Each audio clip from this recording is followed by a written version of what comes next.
The city of Chicago was certainly putting on a show this weekend. What an event. And you know who else was putting on a show? That would be Shane Van Gisbergen. Yes, we want to say good morning, first of all, to our friends over there in New Zealand, the land of the long white cloud. If I got that wrong, blame the Google machine, not me, because that's what it told me. But we are going to catch up with Shane Van Gisbergen, talk about the entire weekend, and what does he think about Sonoma? Hey, Shane, this interview is going to be a little shorter than we normally do here on the day after, and that's just because we've been having some technical difficulties. So let's just get straight to it. Congratulations on the win. Congratulations on completely doing what Shane Van Gisbergen does at these types of racetracks. I do want to ask you about the tweet right here. I won't be available in the morning. Please try me in the afternoon. Thanks. How was the party? Well, I don't remember sending that tweet, so there you No, go. It was better yeah, be it was a great careful. night. Yeah, it was a great night. We had most of the team guys came around to my place and we just celebrated. We didn't get to celebrate Mexico really together. I was pretty sick, so was a lot of the guys, and yeah, we got home at a okay hour, and yeah, we had a great weekend. So it was good to get together and celebrate it. Well deserved, my friend. Well deserved. I want to ask you about the front page of the New Zealand Herald. Shane Van Gisbergen and Scott Dixon on the front page after the Kiwi drivers won in NASCAR and IndyCar. This is Adam Stern put this out. So thank you, Adam, for bringing this to my attention. What does this mean to you to have this support?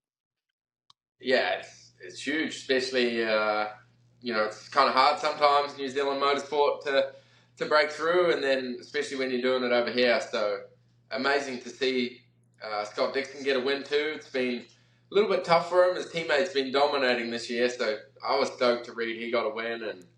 But yeah, awesome to get coverage at home, like the support from New Zealand and also Australia.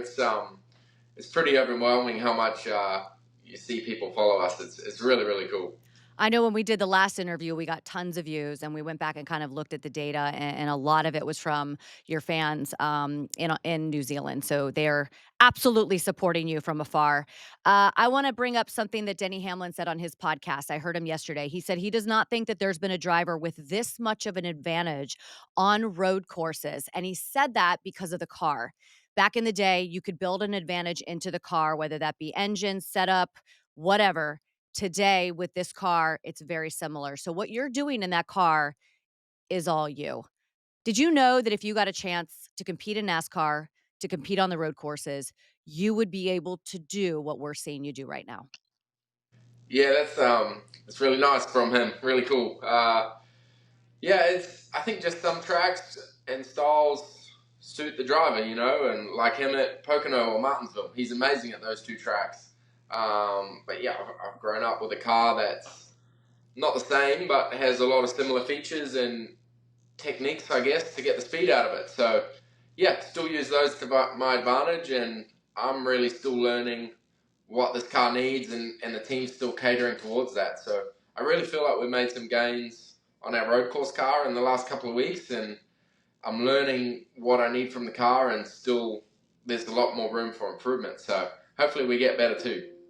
All right. So just 2 weeks ago, I was asking you about some people who were saying, hey, he doesn't deserve to be in the playoffs because he was all the way back in the points and he won a race. Now you've won two races. And I'm going to say this, a win at Sonoma would tie you for the most cup wins this season. It's like, is this a pinch me kind of thing for you, Shane? Well, it's crazy to think about, right? But that's kind of why I'm here, to try and win these road courses, and thankfully we've executed and we're winning some. And the biggest thing for me is we still have a really long way to go, but we're getting a lot better on the ovals, and there's still time to improve before the playoffs. So who knows what can happen, but certainly collecting these playoff points, that's really going to help us. And we need to keep doing that, just keep building momentum, and anything can happen. Fifth in the standings. So do you start to look at the playoffs in a different way now that you are higher in the standings, have two wins, and potentially could get some more? Is your mindset sort of wrapping around those 10 races a little differently? Uh, yes and no. Mainly because the first round is so difficult, right? So The first round is Darlington, which is one of my favorite ovals, if not Which my. is crazy, by the way, for you to say that. Like, I heard that, I was like, "Wait, what? Darlington?" I like it. And then, but Bristol, I really struggled at. That's a tough track. And then Gateway, which I've never been to before. I don't know much about it other than it's two left-handers. So Bristol, I think I got Dover coming up, which is quite similar in some ways to Bristol. So I struggle with the concrete. It's so different how the car handles and reacts, and I really hope we learn a lot at Dover, and that keeps building my experience, and we keep getting faster at tracks like that. What do you like about Darlington? Just everything. I like how the track is so different and unique. The surface, how the tires fall off, and you really got to manage it. And then the atmosphere. That race is like, to me, is like old school NASCAR. The people are really, really nice, just there having a good time. The atmosphere, like I walked my dog this year through the campground and took him for a walk, and just everyone's stoked to be there. It was just a really cool vibe I felt at that track. I don't know. Every time I'm there, I really enjoy myself. Throw out the humble side of Shane Van Gisbergen, because we see you all the time. Your smile, the way that you just are embracing this, and that comes across is how appreciative you are of this opportunity. So throw that out for a second. I'm sure that when you went to Chicago, you felt like you were the favorite to win that race. Do you feel like you're the favorite to win at Sonoma?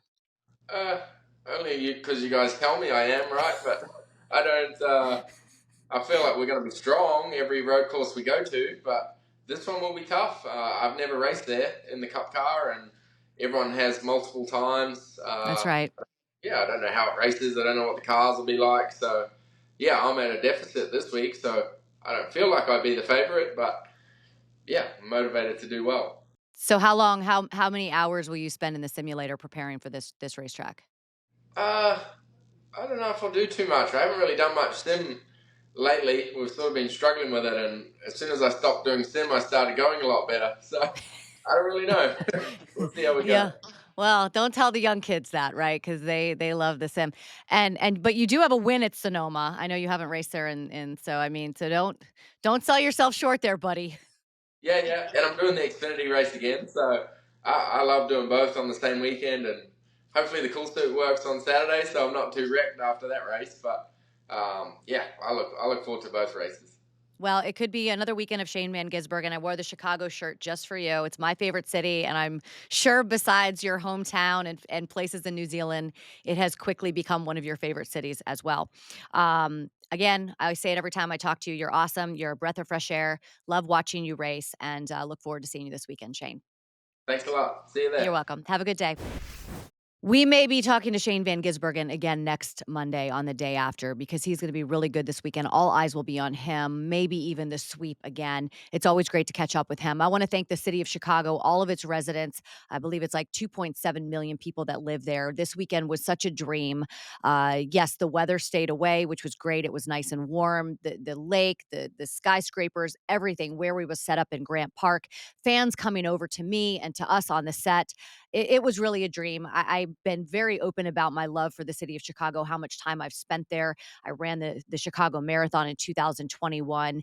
And for me to be able to do what I do at the top level in that city, it was a full circle moment, and I really appreciate it. So can't wait to head out to Sonoma, sit on the desk with my buddies, and talk about some more road course racing. So before we go, someone that we will be talking about this weekend, because she is in or qualifying for this weekend's race, is Katherine Legge. She had a top 20 finish at Chicago, making the field, barely making the field. And she said that she was more anxious and she had more stress or whatever she used trying to make the field for Chicago than she even did trying to qualify for the Indianapolis 500. That's a huge statement. I'm a big fan of Catherine. We did have her on NASCAR Daily at one point. Every time I see her, I give her a big hug. I think that she is going through things that people don't have to go through in this sport when you're a guy. And she is doing it with grace and beauty and all of the above. And I'm super excited for her and can't wait to see what she does this weekend. So Catherine Legge has best day ever, in my opinion.